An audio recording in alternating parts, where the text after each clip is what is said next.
කොහොමද ඔයාලට එහෙනම් අද ගෙදර තියෙන දේවල් වලින් කොහොමද රසම රස කොරියානු බිබිම්පප් එකක් සරලව හදාගන්නේ කියලා මම අද ඔයාලට කියලා දෙනවා. ඉස්සෙල්ලාම අපි නිවිති මේ විදිහට වතුරෙන් තඹගෙන ඒකේ පැහැ වෙනස් වෙන්නේ නැති වෙන්න අරගන්න ඕන නිසා සීතල වතුරට දාලා ඒක මිරිකල ගන්නවා. ගෙදර තියෙනවා නම් අපිට පුළුවන් මේ විදිහට හතුත් ඒ විදිහටම කරලා ගන්න. ඊට පස්සේ මේ තියෙන්නේ අපි ගන්න කොන් නාමුල්. මේකත් බිබිම්පප් වල වැදගත්ම අංකයක්. ඒ කියන්නේ පැලගුණු මුං ඇට. ඉතින් අපි මේ හදාගත්ත එළවලු වර්ග අපි සීසන් කරන්න බලමුකෝ. සුදු ලුණු අපි එකතු කරගන්නවා, ගම්මිරිස් දානවා, ලුණු චුට්ටක් එකතු කරනවා, ඒ වගේම තල ඇට චුට්ටකුත් එකතු කරගන්නවා. ඊට පස්සේ හොඳට කවලම් කරලා අපි ඒක පැත්තකින් තියාගන්න ඕනේ.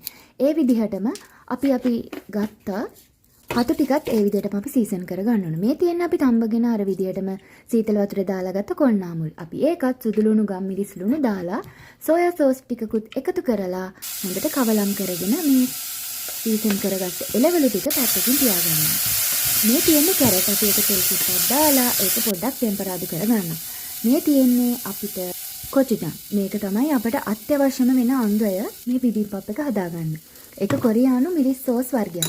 අපි ඒකට සෝයා සෝස් දාලා සුදු ලුණු දාලා ලුණු දාලා ගම්මිරිස් චුට්ටකුත් එකතු කරලා කවලම් කරගන්න. ඔන්න ඉතින් ඔයා ගත්ත බත් එකට අපි මේවා ලස්සනට සර්ව් කරන්නයි හදන්නේ.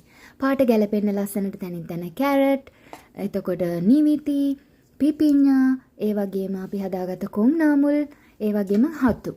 මේවා අත්‍යවශ්‍යම දේවල් නෙවෙයි. මම චිකන් ටිකකුත් ෆ්‍රයි කරලා එකතු කරගත්ත රස වැඩි වෙන්න ඕන නිසා. සැරට කන්න කැමති අයට කොරියානු කොචුජන් ටිකකුත් අපිට එකතු කරගන්න පුළුවන්. ඒ වගේම නැතුවම බැරි බුල්සායි බිත්තරෙත් අපි මේකට එකතු කරා. ඔන්න හරි.